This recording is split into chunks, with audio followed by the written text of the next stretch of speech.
Hello students, BEd first year अर्थात BEd प्रथम वर्ष बीएड फर्स्ट ईयर में पेपर 6 जिसका नाम है जेंडर स्कूल एंड सोसाइटी अर्थात लिंग, विद्यालय और समाज, इसमें यूनिट 5 इकाई 5 के अंतर्गत आज हम लोग जानेंगे जेंडर सिलेक्शन एंड इंडियन ज्यूरिस्प्रूडेंसेस अर्थात लिंग चयन तथा भारतीय न्यायशास्त्र भाग 1। लिंग अर्थात स्त्री या पुरुष। वर्तमान में तृतीय लिंग को भी मान्यता मिल गई है। लैंगिकता के आधार पर स्त्री पुरुषों में भेदभाव काफ़ी समय से चला आ रहा है, जिसके कारण स्त्रियों की कई प्रकार से उपेक्षा अथवा प्रताड़ना झेलनी पड़ती है। स्त्रियों को जो स्थान समाज में मिलना चाहिए उन्हें वह स्थान नहीं मिल पाता है, इसलिए कानूनी और न्यायिक प्रावधान किए गए हैं जिससे उनको यथोचित सम्मान और जिस अधिकार की वे अधिकारिणी हैं वो प्राप्त हो सके। कार्यपालिका, न्यायपालिका तथा विधायिका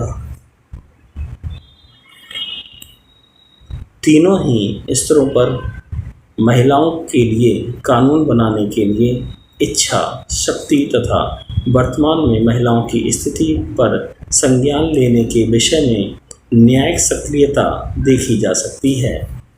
भारतीय न्यायशास्त्र की सक्रियता को आगे हम लोग इस प्रकार से जानेंगे।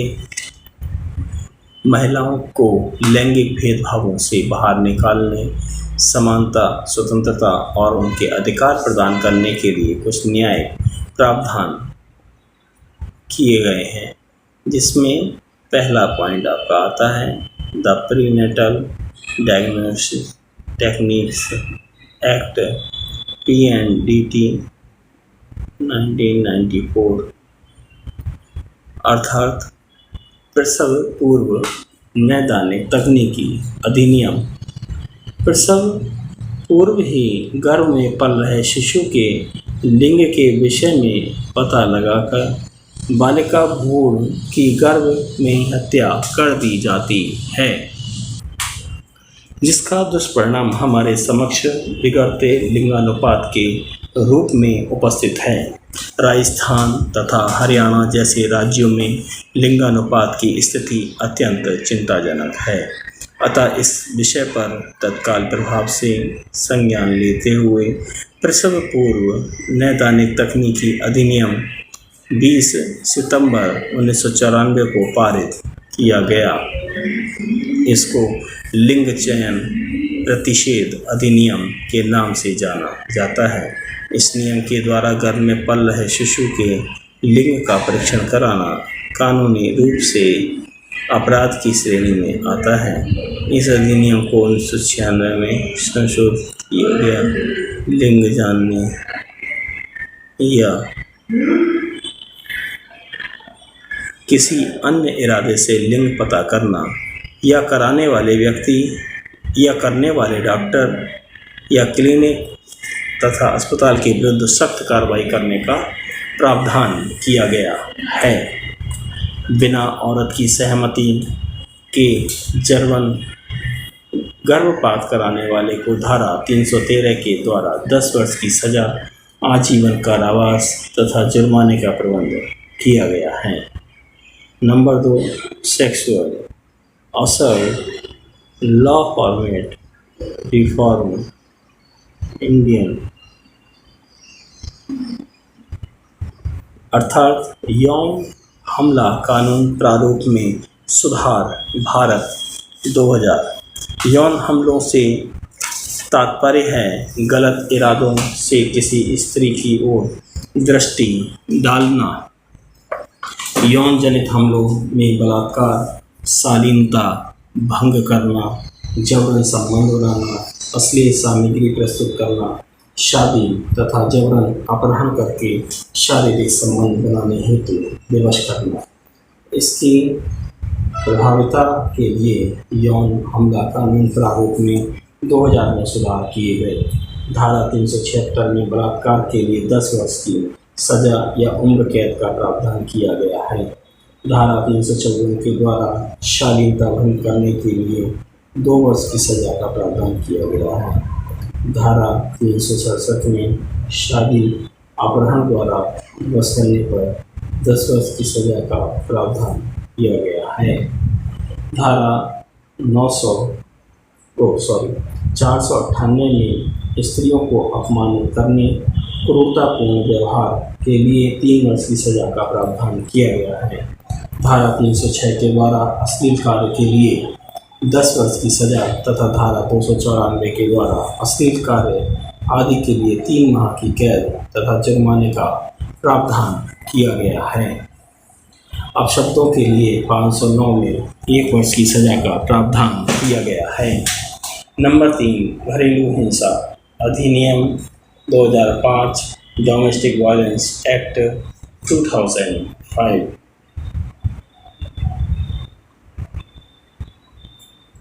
घरेलू हिंसा के निवारण के लिए घरेलू हिंसा अधिनियम 2005 में बनाया गया तथा 26 अक्टूबर 2006 से ये अधिनियम प्रभावी भी हो गया। ये कानून महिलाओं की सुरक्षा के लिए बनाया गया।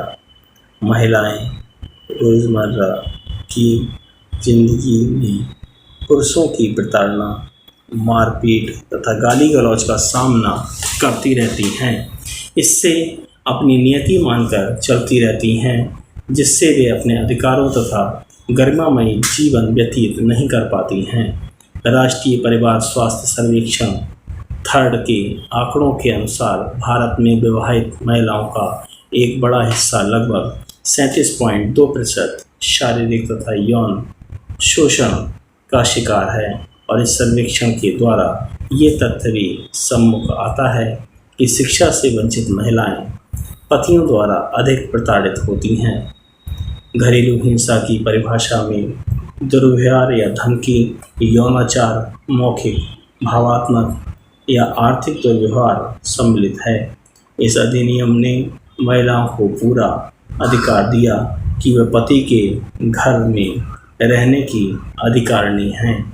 पितृसत्तात्मक भारतीय समाज में महिलाओं को समाप्ति तथा आर्थिक अधिकारों से वंचित रखा गया। ये अधिकार महिलाओं को ससुराल तथा मायके की पैतृक संपत्ति में बराबर का अधिकार प्रदान करते हैं।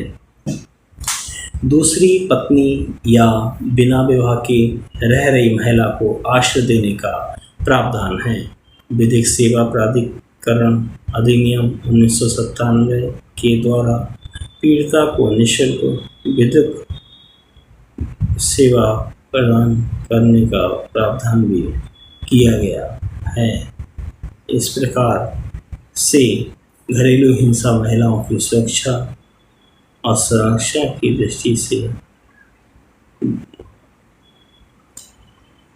सम्मान की दिशा में अत्यधिक सख्त कानून है।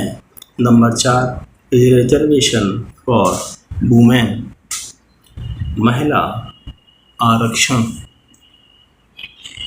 महिला आरक्षण 15 अगस्त 1947 को भारत ने चिरकाल से देखे जाने वाले अपने स्वप्न स्वतंत्रता को साकार किया।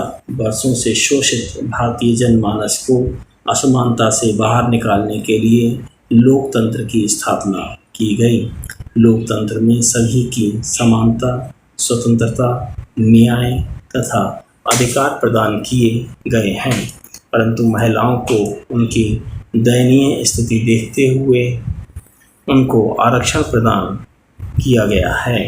स्वतंत्र भारत की लोकतांत्रिक उपलब्धियों को यदि परिगणित किया जाए तो महिला आरक्षण एक महत्वपूर्ण उपलब्धि है।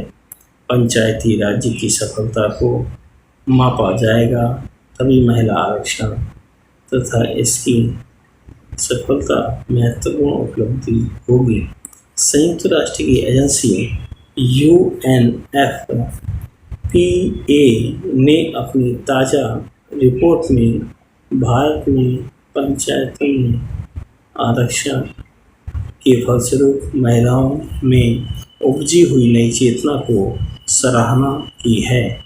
आज सभी राज्यों में पंचायत के माध्यमों से महिलाएं नए उत्साह और स्फूर्ति के साथ विकास की गतिविधियों में योगदान दे रही हैं।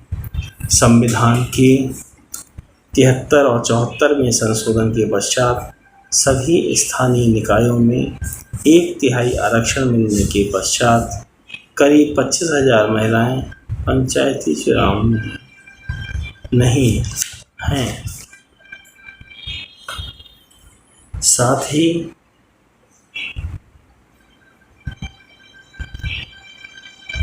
करीब 25,000 महिलाएं पंचायतों में चुनी गईं, जो ग्राम प्रशासन और विकास को नवीन दिशा दे रही हैं। पंचायतों में कुल 28 लाख प्रतिनिधियों में से 10 लाख महिलाएं हैं, जो राजनीति के क्षेत्र में महिलाओं की सशक्त उपस्थिति का घोतक हैं। महिला आरक्षण विधेयक 2005 में पारित हुआ, जिसके तहत महिलाओं को 33% आरक्षण प्रदान कर सत्ता में उनकी भागीदारी सुनिश्चित कर दी गई। देश की जुझारू महिलाएं, जिन्होंने देश की राजनीति को एक नई दिशा प्रदान की, 1977 में स्त्रियों के लिए राजनीतिक अधिकारों की मांग की गई। देश की जुझारू महिलाएं, जिन्होंने देश की राजनीति को एक नई दिशा दी, उनमें श्रीमती इंदिरा गांधी, सुषमा स्वराज, वसुंधरा राजे सिंधिया, शीला दीक्षित, जयललिता, मीरा कुमार, उमा भारती, मायावती, ममता बनर्जी और सोनिया गांधी का नाम उल्लेखनीय है। 25 जुलाई 2007 को देश के सर्वोच्च पद पर प्रतिष्ठित होकर श्रीमती प्रतिभा पाटिल ने एक महिला के साथ साथ इस सर्वोच्च पद को भी गौरवान्वित किया। इतना होने के पश्चात भी भारतीय राजनीति में महिलाओं की भूमिका निर्णायक नहीं कही जा सकती है। चुनावी आंकड़ों के अनुसार विभिन्न लोकसभा चुनावों में महिला मतदाताओं की संख्या में क्रमशः वृद्धि की सामान्य प्रवृत्ति दिखाई देती है तथा महिला मतदाताओं का उच्चतम प्रतिशत 59.2% 1994 के 84 के चुनावों में रहा। आंकड़ों से ये स्पष्ट है कि सभी प्रकार के चुनावों में 50% से अधिक महिलाओं ने मतदाता के रूप में सहभागिता की है और ये प्रतिशत आपका 55, 57 और 59% रहा, परंतु पुरुषों के मुकाबले ये अंतर 8 से 16% तक रहा है। Thanks for watching. धन्यवाद।